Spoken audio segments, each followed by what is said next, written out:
Mesdames et messieurs, chers compatriotes, bonjour partout où vous nous suivez à travers nos canaux officiels.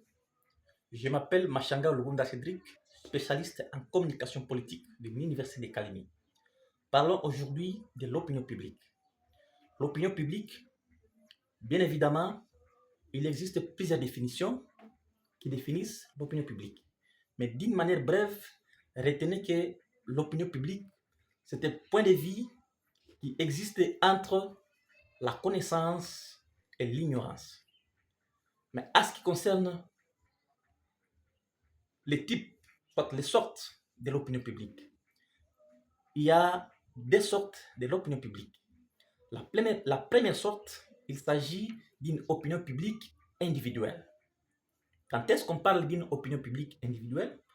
C'est lorsque ce point de vue qui se trouve entre la connaissance et l'ignorance est exprimé par une seule personne.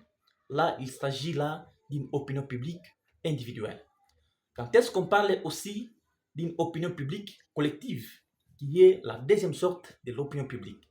On parle de l'opinion publique collective, c'est lorsque ce point de vue qui se trouve entre la connaissance et l'ignorance est exprimé par un individu et ce point de vue a fait en sorte que plusieurs personnes adhèrent.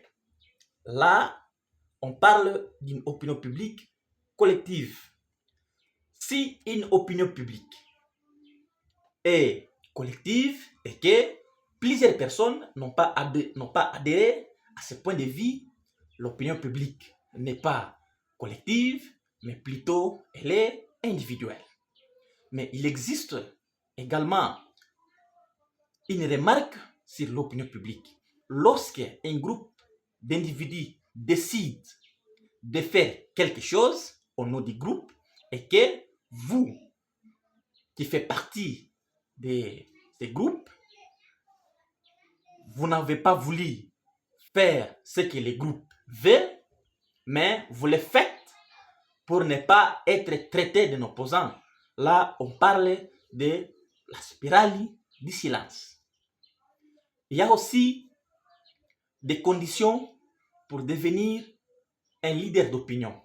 La première condition, c'est d'abord avoir une attirance physique et avoir des arguments convaincants. C'est d'abord la première condition pour être un leader d'opinion.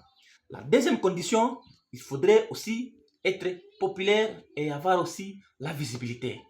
C'est aussi la deuxième condition pour être un leader d'opinion. Mais au niveau international, il y a des auteurs qui ont essayé de parler sur l'opinion publique et surtout sur nous, les Noirs.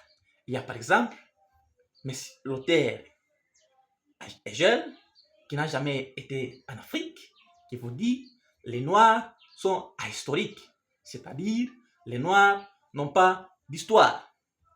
Il y a aussi un autre auteur qui dit les Noirs ont une mentalité prélogique, c'est-à-dire pour eux, ils n'ont pas de projet à long terme. Si vous concluez toutes ces deux idées de ces auteurs, vous allez vous rendre compte que l'opinion publique au niveau international est que on veut considérer les Noirs comme les nuls, comme les gens qui sont nuls devant l'homme blanc. Voilà, mesdames et messieurs, une petite notion sur l'opinion publique. Merci beaucoup.